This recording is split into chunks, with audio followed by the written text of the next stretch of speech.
Today in the p block element in the p block element in the next lecture, or in the fourth lecture of the nitrogen family, we will discuss nitric acid. Which was topic is nitric acid. We will discuss the nitric acid. And as usual, when we are discussing any topic, the first topic is the preparation. First topic is the preparation. So in this preparation reaction, this is the laboratory preparation. In the laboratory, when the nitric acid is prepared by heating potassium nitrate or the sodium nitrate with conc HNO3, sorry conc H2SO4. जब हम potassium nitrate या sodium nitrate को किसके साथ react करा रहे हैं, conc H2SO4 के साथ रिएक्ट करा रहे हैं, तो will get the HNO3. Okay, how the HNO3 is prepared. तो सोडियम नाइट्रेट, तो यहाँ पे सिंपली देखो, the hydrogen of H2SO4 reacts with the nitrate to form nitric acid, and HSO4 is remain combined with the sodium, form a sodium hydrogen sulfate, which is a acidic salt because it can donate hydrogen ion. Okay, so this is the first preparation. So by potassium nitrate or sodium nitrate when treated with the conc H2SO4, will get the HNO3. Second is, as the most important, is the Ostwald process. Basically, what is the Ostwald process? This is the catalytic oxidation of ammonia by atmospheric oxygen. कैसा oxidation है? Catalytic oxidation है. It is a three-step process. How many step process? It is a three-step process. In the first step, ammonia when treated with the oxygen, ammonia is treated with oxygen in the presence of platinum at 500 Kelvin and a 9 bar pressure form nitric oxide. क्या बना रहा है वो? Nitric oxide बना रहा है. This is the first reaction. Okay, let's prepare the nitric oxide. In the second step, nitric oxide is formed combined with another molecule of oxygen to form a nitrogen dioxide. Okay, so nitric oxide reacts with the oxygen to form the nitrogen dioxide. Okay, so the second step is the formation of nitrogen dioxide, and in the third step, nitrogen dioxide dissolve in where? Water to form the nitric oxide. तो in the third step देखो यहाँ पे क्या हो गया, first step, तो हमारे पास third step में क्या हुआ, NO2 reacts with the water to form nitric acid. तो first step, catalytic oxidation of ammonia form nitric oxide. Nitric oxide oxidise by oxygen to form nitrogen dioxide, and in third case nitrogen dioxide reacts with the water to form nitric acid and nitrogen oxide. This is the Ostwald process and most important because this is the main commercial preparation of the HNO3. Clear? Next is the property. Okay, the first property is it is a colorless liquid. Second, laboratory grade nitric acid contain 68% of the HNO3. जो lab में हम लोग use करते हैं वो 68% HNO3 होता है, जिसकी स्पेसिफिक ग्रेविटी कितनी होती है? 1.504. Okay, and the gases state HNO3 exists as planar molecule. In the gaseous state, how does it exist? It exists as a planar molecule. Okay, इसका शेप देखिए, अगर इसका शेप को हम गौर से देखें तो इन दिस शेप जो हमारे पास दो बॉन्ड एंगल्स हैं, हमारे पास कौन कौन से बॉन्ड एंगल है? एक ये है NOH बॉन्ड एंगल 102 डिग्री, फिर ONO bond angle is 130 degree. Okay, and here is जो बॉन्ड लेंथ है, अगर हम देखें तो OH बॉन्ड लेंथ कितना है? 96 पिकोमीटर है. एंड यहाँ पे हमें रेजोनेंस के कारण यहाँ बॉन्ड एंगल लेंथ हमें क्या मिलती है? 121 picometre. NO bond length is 140.6. तो this is a planar structure. कैसा स्ट्रक्चर है ये? प्लेनर स्ट्रक्चर है ऑफ HNO3. ठीक है. नेक्स्ट प्रॉपर्टी की अगर हम बात करें तो प्रॉपर्टी ऑफ नाइट्रिक ऑक्साइड में अगर हम बात करें, नेक्स्ट जो प्रॉपर्टी हमारे पास आ रही है, in aqueous solution nitric acid behaving as a strong oxidising agent, strong acid, sorry, as a behaving as a first property is strong acid. और हमको पता है कि when it reacts with the HNO3, when it reacts with the water, form hydronium ion, वो बनाता है hydronium ion और nitrate ion prepare करता है. सिंपल रिएक्शन है. इस रिएक्शन को हम कई बार लिख चुके हैं. तो HNO3 when reacts with the water, HNO3 reacts with the water form hydronium ion and the nitrate ion. ठीक है, this is the first. और second is a most important कि कैसा है? is a oxidizing agent. Which type of agent? It is a oxidizing agent. तो concentrated nitric acid is a strong oxidizing agent. Which type of oxidizing agent? Strong. ठीक है, it reacts with the most of the metals except if you see some of the metal like gold, platinum, noble metal will not react with the nitric acid. And this another one most important is some of the element is specific toward the nitric acid. Okay, we'll discuss later. तो and third one is the most important कि if you see the condition, if you change the condition और if you change the concentration of nitric acid, temperature of the nitric acid और nature of the material, तो इन अगर सब कुछ को change कर तो प्रोडक्शन ऑफ जो oxidation depends on the concentration of the acid, temperature, nature of material undergoing the oxidation, and this is the most important for the nitric acid. जब भी आप नाइट्रिक एसिड पढ़िए किसी भी एलिमेंट के लिए, अगर हम रिएक्शन करा रहे हैं मेटल के लिए, तो कंडीशन अलग अलग होने पे हमें अलग अलग प्रोडक्ट फॉर्म होते हैं वहाँ पे। तो जो प्रोडक्ट फॉर्मेशन है mainly depending on the nature की, आप जो मेटल की रिएक्शन करा रहे हैं किसी भी HNO3 के साथ, तो हमें प्रोडक्ट क्या मिलेगा इज डिपेंडिंग ऑन कंडीशन। किस पे डिपेंड करता है वो? कंडीशन पे डिपेंड करता है, ठीक है। तो पहला अगर हम प्रॉपर्टी को देखें यहाँ पे, तो देखो कॉपर, तो when the copper reacts with the nitric acid, देखो यहाँ पे main product whenever copper reacts with the nitric acid, ठीक है, main product remain same. Copper when reacts with the nitric acid form copper nitrate, copper will form copper nitrate, but by products are different. यहाँ पे हमको जो by products मिलेंगे वो हमको अलग अलग मिलेंगे, ठीक है। वो बाई प्रोडक्ट आपको हमेशा ध्यान रखना है कि क्या मिलेंगे। अब जैसे हमने कॉपर को अगर HNO3 से रिएक्ट कराया तो हमको पहले क्या मिला, देखो यहाँ पे क्या मिल रहा है हमको, कॉपर नाइट्रेट मिल रहा है, साथ में यहाँ पे बाई प्रोडक्ट हमको क्या मिल रहा है, नाइट्रिक ऑक्साइड, ठीक है, नाइट्रिक ऑक्साइड मिला। उसके बाद अगर हम सेकेंड देखें तो copper again reacts with the HNO3, तो लेकिन अब यहाँ पे देखो कंडीशन चेंज हो गई। पहले हमने क्या लिया था, dilute, in the second one we have taken conc HNO3, तो copper reacts with the conc HNO3 to form copper nitrate. Again, same product, but the byproducts are different. In the first case, we'll get the NO. In the second case, we'll get the NO2. ठीक है, clear है। तो यहाँ पे जो है, जो हमारे पास स्टेज है वो अलग अलग है। अब अगर हम बात करें कि ऐसा क्यों हो रहा है हमारे पास, तो अगर हम देखते हैं तो जितने भी एलिमेंट है रिएक्शन जब हम मेटल की कराते हैं, इलेक्ट्रोपॉजिटिव एलिमेंट जो कि हाइड्रोजन से ज़्यादा रिएक्टिव, जैसे sodium, potassium, calcium, magnesium, aluminium, इन सब के साथ अगर हम कराते हैं, ठीक है, तो नाइट्रिक एसिड जो होता है वो क्या होता है, वैरायटी ऑफ रिडक्शन प्रोडक्ट देता है हमको। वो हमको क्या क्या दे सकता है रिडक्शन प्रोडक्ट में, हमको यहाँ पे वो देता है हमें रिडक्शन प्रोडक्ट में NO2 दे सकता है, हमें यहाँ पे NO देता है, या फिर हमको NH3 दे सकता है, हमको NH4 NO3 दे सकता है एज ए रिड्यूशन प्रोडक्ट, ठीक है, हमको N2O दे सकता है, ठीक है। तो इतने बाई प्रोडक्ट हमको यहाँ पे मिल सकते हैं अगर हम रिएक्शन करा रहे हैं तो इसलिए हम कहते हैं कि जब हम रिएक्शन कराते हैं मेटल की किसके साथ, HNO3 के साथ, तो कंडीशन के साथ हमें बाई प्रोडक्ट अलग अलग मिलते हैं। क्या अलग अलग मिलते हैं हमको? बाई प्रोडक्ट हमको अलग अलग मिलते हैं। आगे बात समझ में, क्यों ऐसा हो रहा है तो उस चीज़ को समझो, क्यों ऐसा हो रहा है। तो हमने कहा कि जब मेटल HNO3 से रिएक्ट कर रहा है, जब मेटल किससे रिएक्ट कर रहा है, HNO3 से रिएक्ट कर रहा है यहाँ पे, तो यहाँ पे हमें क्या मिल रहा है, मेटल नाइट्रेट मिलेगा। क्या मिलेगा हमको? मेटल नाइट्रेट मिलेगा, ठीक है। और साथ में हमें यहाँ मिलेगा नेसेंट हाइड्रोजन। क्या मिलेगा हमको? नेसेंट हाइड्रोजन, ठीक है।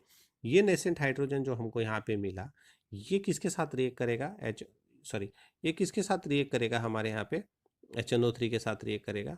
कौन? Nascent hydrogen. और जब ये नेसेंट हाइड्रोजन हमें यहाँ पे रिएक्ट कर रहा है किसके साथ, HNO3 के साथ, तो हमको यहाँ पे जो रिडक्शन प्रोडक्ट्स मिलेंगे वो अलग अलग मिलेंगे।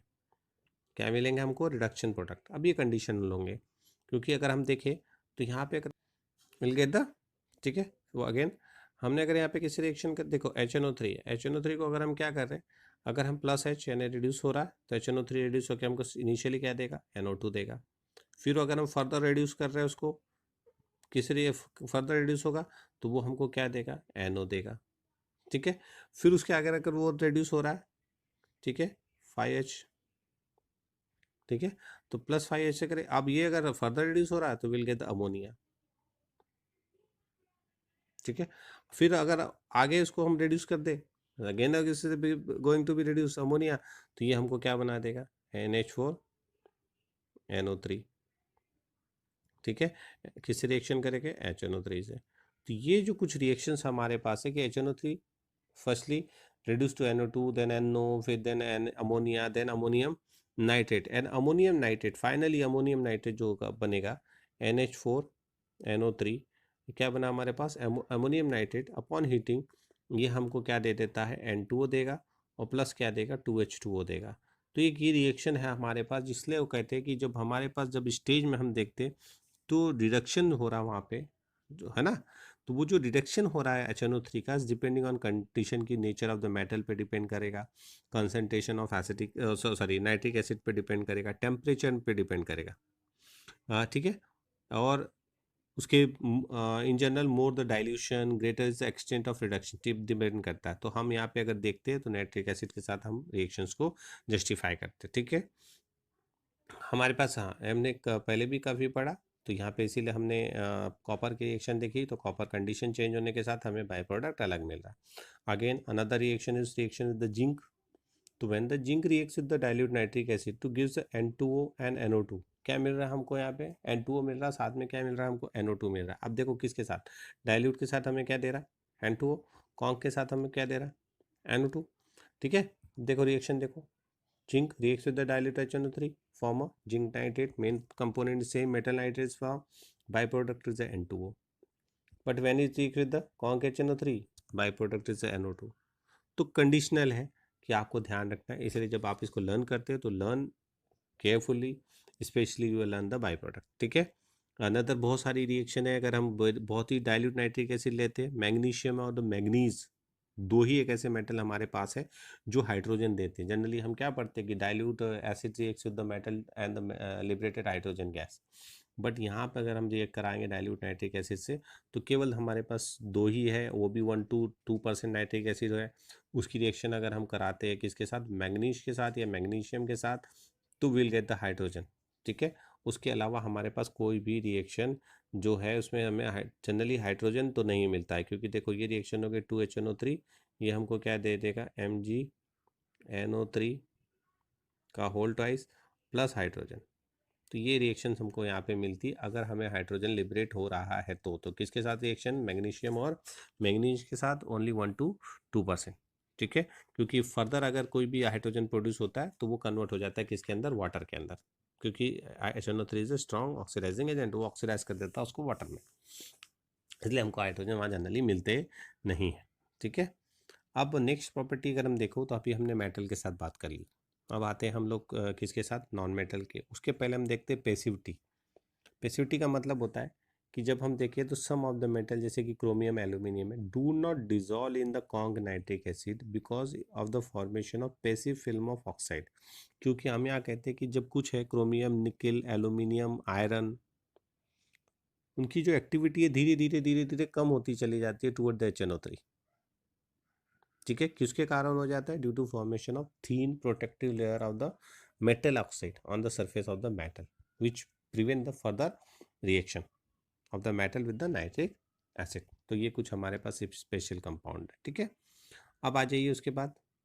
ठीक है, हाँ एक और चीज़ जरूर ध्यान रखिएगा, रिएक्शन अगर लेस इलेक्ट्रोपॉजिटिव देन हाइड्रोजन से, अभी मैंने मोर इलेक्ट्रोपॉजिटिव की कुछ कंडीशन दी, लेकिन अगर लेस इलेक्ट्रोपॉजिटिव एलिमेंट अगर हम रिएक्शन करता है जनरली, तो उस केसेस में याद रखिएगा हमको जो बाई प्रोडक्ट मिलता है वो NO और NO2 मिलता है। ठीक है, क्या मिलता है हमको, मेटल रिएक्शन करता है HNO3 से तो क्या मिलता है हमको, मेटल नाइट्रेट के साथ, जैसे हमने वहाँ पे भी पढ़ा ना कि हमने वहाँ पे कहा कि मेटल जब HNO3 के साथ रिएक्ट कर रहा तो क्या बना रहा, MHNO3 बना रहा था। ठीक है, और MNO3 बना रहा था, और साथ में यहाँ पे हमें क्या मिल रहा था, मेनी बाई प्रोडक्ट्स मिल रहे थे, NO, N2O and ammonium nitrate. लेकिन अगर हाँ अगर रिएक्टिविटी हाइड्रोजन से कम है, जैसे कि हमारे पास कॉपर है, सिल्वर है, मरकरी है, तो इन दैट कंडीशन आपको कुछ छोटी चीज़ ध्यान रखनी कि यहाँ पे जब मेटल HNO3 से रिएक्ट करता है, किसके साथ रिएक्ट करता है मेटल, HNO3 के साथ, तो बनता तो यहाँ पे वही है, मेटल नाइट्रेट ही बनेगा। पहले मेटल ऑक्साइड बनेगा और मेटल ऑक्साइड फर्दर ऑक्सीडाइज होकर मेटल नाइट्रेट देगा। लेकिन जो बाई प्रोडक्ट हमारे पास यहाँ पे मिलेगा, जो बाई प्रोडक्ट मिलेगा वो आपको ध्यान रखना है कि या तो NO2 मिलेगा या तो हमें क्या मिलेगा, NO मिलेगा। जनरली हमको ये मिलता है जब हम रिएक्शन कराते तो। ठीक है, तो ये एक आपको ध्यान रखना है थोड़ा, और बाकी हमको जनरली ऐसी रिएक्शंस मिलती है। अब आइए रिएक्शन विद द किसके साथ चल रहे हैं हम लोग, नॉन मेटल के साथ। तो हमने कहा कि मेटल के साथ रिएक्ट करके तो हमको वैरायटी ऑफ प्रोडक्ट मिलते हैं, same as when it reacts with the non metal.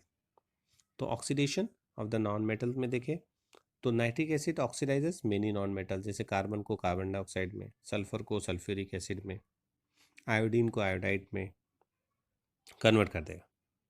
ठीक है, और खुद नाइट्रोजन ठीक है। तो हम सिंपली कह रहे हो कि उसके एसिडिक फॉर्म में कन्वर्ट करेगा और नाइट्रोजन अपना नाइट्रिक एसिड अपने NO2 में कन्वर्ट हो जाएगा। किस में कन्वर्ट हो जाएगा? नाइट्रोजन डाइऑक्साइड में कन्वर्ट होगा। यहाँ पे बाई प्रोडक्ट हमारा सेम है, नाइट्रोजन डाइऑक्साइड। फॉर एग्जाम्पल देखो कि I2 रिएक्ट्स विद HNO3, क्या बन रहा है हमारे पास? 2HIO3 बना, साथ में हमारा जो हाइड्रोआइडिक एसिड बन गया, तो आयोडीन को उसने हाइड्रोआइडिक एसिड में आयोडिक एसिड में बदल दिया और साथ में हमें क्या मिल गया यहाँ पे?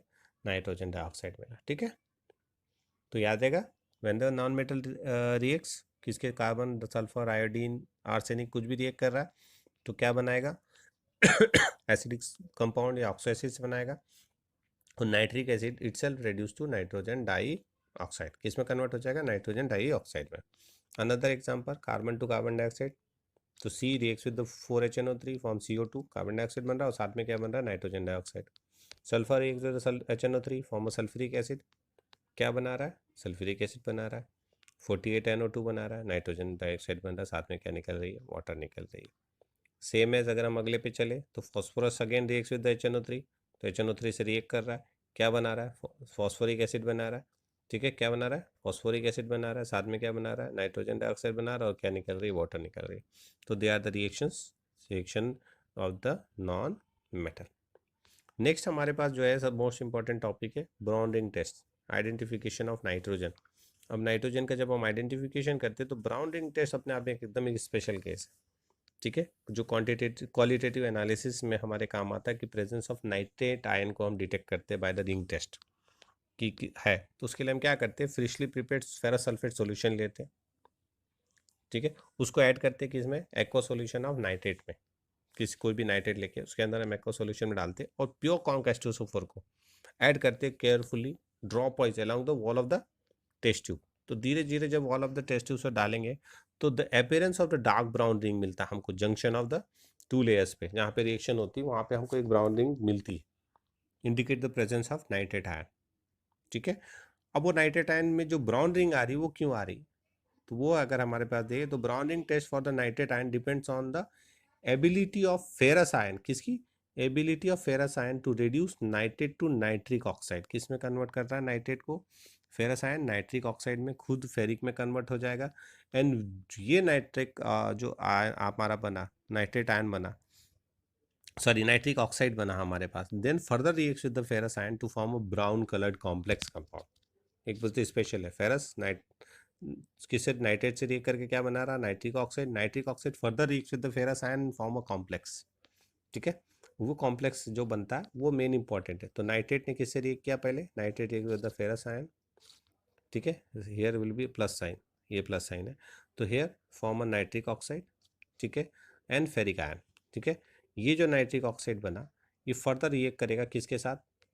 ठीक है, फेरिक आयन कंपाउंड के साथ। तो हेक्सा एक्वा आयरन है हमारे पास, सॉरी हेक्सा एक्वा आयरन है, इट शुड बी 2+ चार्ज। तो यहाँ पे hexa aqua iron nitric oxide से रिएक्ट कर रहा है और क्या बना रहा है? FeH2O5NO। यहाँ पे जरूर ध्यान रखना है कि यहाँ पे इस पे +1 चार्ज है और यहाँ NO पे भी +1 चार्ज है। ठीक है, तो यहाँ पे +1 है, +2 नहीं है, क्या है? +1 है, और यहाँ NO पे भी क्या है? +1 है। That's why this compound is called penta aqua nitrosonium iron 1, not 2। Penta aqua nitrosonium iron 1 कहलाता है। क्या कहलाता है? आयरन। और ये जो कंपाउंड जो हमारे यहाँ पे बन रहा है this is a brown colour compound. ये कैसा कंपाउंड है? ब्राउन कलर कंपाउंड है ये। ठीक है, कैसा कंपाउंड है ये है ब्राउन कलर कंपाउंड। क्लियर? तो ये आपको ध्यान रखना है, this is a brown colour compound. Next important topic is uses of nitric oxide. Nitric acid के हमारे पास कौन कौन से यूजेस है? तो देर आर सम यूजेस। पहला use, major use of nitric acid in the manufacture of ammonium nitrate, जो कि मेन फर्टिलाइजर्स बनाने का काम आता है। तो नाइट्रिक एसिड का सबसे पहला इंपॉर्टेंट यूज ही हमारे पास है कि nitric acid in the manufacture of ammonium nitrate for the fertilizers. Second हमारे पास जो है वो other nitrate for use in the explosive, क्या बनाने का काम आ रहा है? एक्सप्लोजिव्स बनाने के काम आ रहा है। थर्ड हमारे पास देखें तो क्या है? In the preparation of nitroglycerin, trinitrotoluene, and the some organic nitro compound. Other major use: pickling of stainless steel, etching of metal, and oxidizes in the rocket fuel. And most important is a laboratory reagent क्या है, laboratory reagent में काम आता है, purification of gold में, silver में काम आता है, तो they are the uses of nitric acid. तो this is the nitric acid, the preparation properties, especially properties preparation में Oswald method is the most important, properties are the most important because the reaction of HNO3 is a unique reaction। और वो जो unique reaction है कि metal के साथ variety of product form कर रहा है, नॉन मेटल के साथ वेराइटी ऑफ प्रोडक्ट फॉर्म कर रहा है, वो आपको याद करना है। Thank you.